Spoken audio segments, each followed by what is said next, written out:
Welcome back to John Bachman Now. I'm Bianca Della Garza. Washington Post journalist Taylor Lorenz is being criticized for her plan to reveal the face behind the Libs of TikTok Twitter account.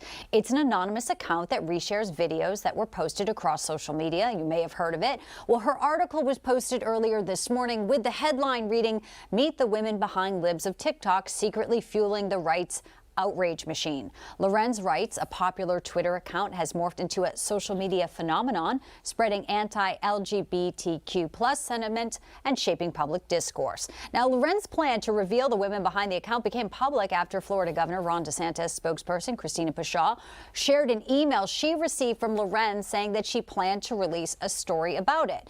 Now, it was just earlier this month when Lorenz herself went on to MSNBC about their handling of a segment with her about online harassment. Now, in that segment, Lorenz shared that online harassment targeting her and her family actually caused her severe PTSD.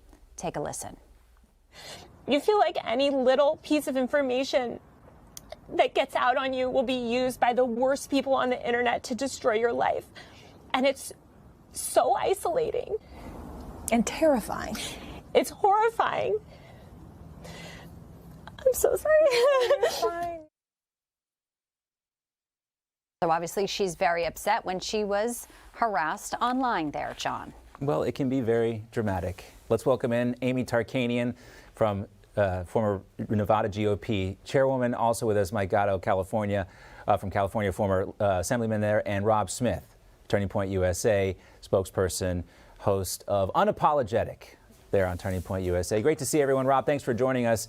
I mean, I think this Taylor Lorenz story encapsulates so much of what is wrong with the media. I mean, she somehow gets this job at the New York Times. She's elevated in this position, Amy. Then she moves on to the Washington Post.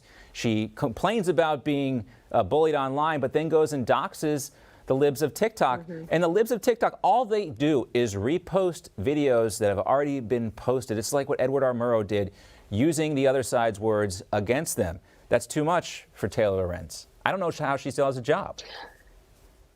Well, it seems to me that Taylor is the bully and that she enjoys the attention. And it's unfortunate because I have had my family harassed. I have been harassed myself. And it is not a joke. It is not a laughing matter. And it can be very scary. And so for her to be threatening to release this person's name is actually, I think, should be looked at almost criminally, because if this person ends up being injured or harmed because of her wanting to be a bully, then she's going to have blood on her hands, so to speak. And I think it's incredibly irresponsible.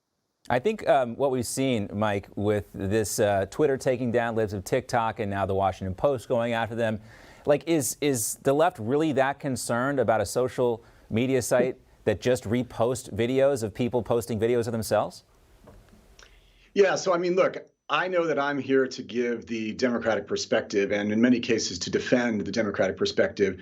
But the truth on this matter is that Taylor Lorenz's behavior is indefendable. There is no way that you can defend her awful behavior here. What she is doing of going to family members of somebody who posts on Twitter and harassing them and doing exactly what she complained about is hypocritical.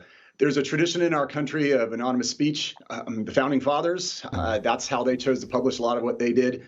You here have a Twitter account of somebody who literally just posts a tweet from one day and then a tweet from the next, calling people out on hypocrisy. And now, ironically, we have somebody being very hypocritical in her doxing of this account. Well, Mike, just to clarify, you're here because we believe you are intellectually honest and you won't always just spit out the Democratic talking points. And I appreciate your candor on this. That's why we have these types of panels, because believe it or not, there are still some things we can agree on. And I think Rob would agree with all of us that this is abhorrent behavior by Taylor Lorenz. And I can't believe Jeff Bezos and the Washington Post allow it to happen. Yeah, it is. I was kind of getting a kick out of watching that clip of her just trying really, really hard to squeeze out some tears. Didn't quite happen. But what's going on here is this. These are very powerful corporate media outlets that are being used, and idiots like Taylor Lorenz are being used to basically dox the left's enemies. And what they are doing this is for so that this person can be targeted by people like Antifa and very violent leftist extremist types who do the left's dirty work for them. Now, this is not the first time something like this has happened. Remember, a couple of months back, the New York Times was going to do a piece about Tucker Carlson's neighborhood, in an attempt to dox him, right? Mm-hmm. So this is something that they do a lot. I mean, we should really stand up against it. This is not good behavior. And it should tell you something about the left, that they are so concerned with people shedding a light on what their more fringe extreme elements actually think. This is all this account is doing. Also, it's kind of creepy how Taylor Lorenz pretends to be like a kid, but she's, I think, maybe even older than I am. Anyway. This woman's in her early 40s. This is not a kid. This is a grown adult woman who stalks people for a living. She went to a teenager's party for, that's another story. We'll have to leave it there. Unfortunately, we're out of time. But Amy, Mike, I really do appreciate your honesty, and we would love to have you back because we need more people like you in these types of conversations. Rob, great to see you as well. Glad you could join us. Thanks a lot.